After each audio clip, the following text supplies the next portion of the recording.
ਤੇ ਅਗਲੀ ਗੱਲ ਇਹਨਾਂ ਦੀ ਕਰ ਲਈਏ, ਕਹਿੰਦੇ ਸਰਪੰਚ ਦੇ ਘਰੋਂ 90 ਕਰੋੜ ਦੀ ਹੈਰੋਇਨ ਬਰਾਮਦ ਹੋ ਗਈ। ਉਹ ਕਹਿੰਦੇ ਆਮ ਆਦਮੀ ਪਾਰਟੀ ਦਾ ਸਰਪੰਚ ਆ ਤਾਂ ਹੀ ਰੱਖੀ ਬੈਠਾ। ਉੱਤੋਂ ਇਹਨਾਂ ਨੇ ਵਿਲੇਜ ਜਿਹੜੀ ਡਿਫੈਂਸ ਕਮੇਟੀ ਹੈ ਉਹਦਾ ਉਹਨੂੰ ਲਾਇਆ ਹੋਇਆ ਸੀ ਮੈਂਬਰ। ਉੱਤੋਂ ਉਹ ਕਈ ਸਮਾਗਮਾਂ ਦਾ, ਕਈ ਪ੍ਰੋਗਰਾਮਾਂ ਦਾ ਜਿਹੜਾ ਜੀ ਆਇਆਂ ਨੂੰ ਦਾ ਬੋਰਡ ਬੈਨਰ ਆਮ ਹੀ ਲਾਉਂਦਾ ਦਿਖਦਾ ਜੀ।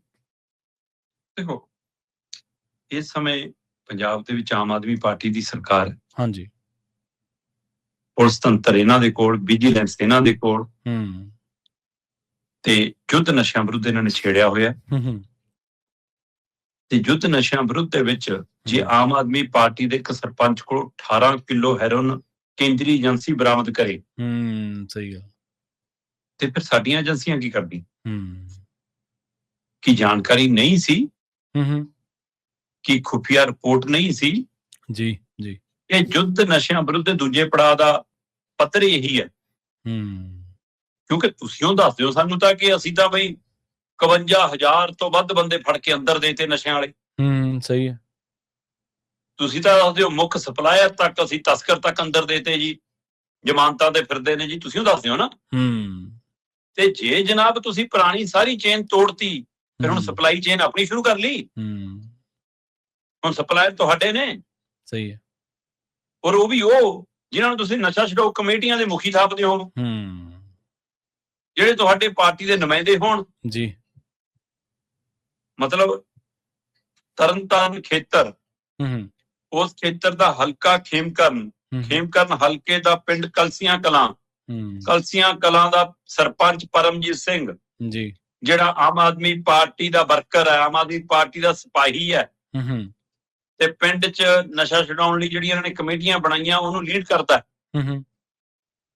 ਉਹਦੇ ਘਰੇ ਜੇ 90 ਕਰੋੜ ਦੀ ਹੈਰੋਇਨ ਕੱਲਾ ਪਹੁੰਚਾਊਗਾ 90 ਕਰੋੜ। ਇੰਨੀ ਪਾਚਨ ਸ਼ਕਤੀ ਹੈਗੀ ਆ। ਸਹੀ ਗੱਲ, ਬਿਲਕੁਲ।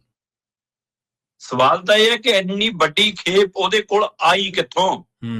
ਜੀ। ਕਿਹਦੀ ਸ਼ਮੂਲੀਅਤ, ਕਿਹਦਾ ਸਾਥ, ਕਿਹਦਾ ਵਿਕਾਸ, ਇਹ ਸਾਰਾ ਦੱਸਣਾ ਪੈਣਾ ਕਿ ਕੌਣ ਭਾਗੀਦਾਰ, ਕੌਣ ਹਿੱਸੇਦਾਰ। ਸਹੀ, ਬਿਲਕੁਲ। ਤੇ ਫਿਰ ਪੰਜਾਬ ਦੀ ਜੋ ਸਥਿਤੀ ਹੈ ਉਹਦਾ ਅੰਕਲਨ ਤਾਂ ਕਰਨਾ ਪਊਗਾ ਨਾ ਕਿ ਅਚਾਨਕ ਗੈਂਗਸਟਰਾਂ ਦੇ ਨਿਸ਼ਾਨੇ ਤੇ ਆਮ ਆਦਮੀ ਪਾਰਟੀ ਦੀ ਲੀਡਰਸ਼ਿਪ ਕਿਉਂ ਆ ਰਹੀ ਹੈ? ਜੀ।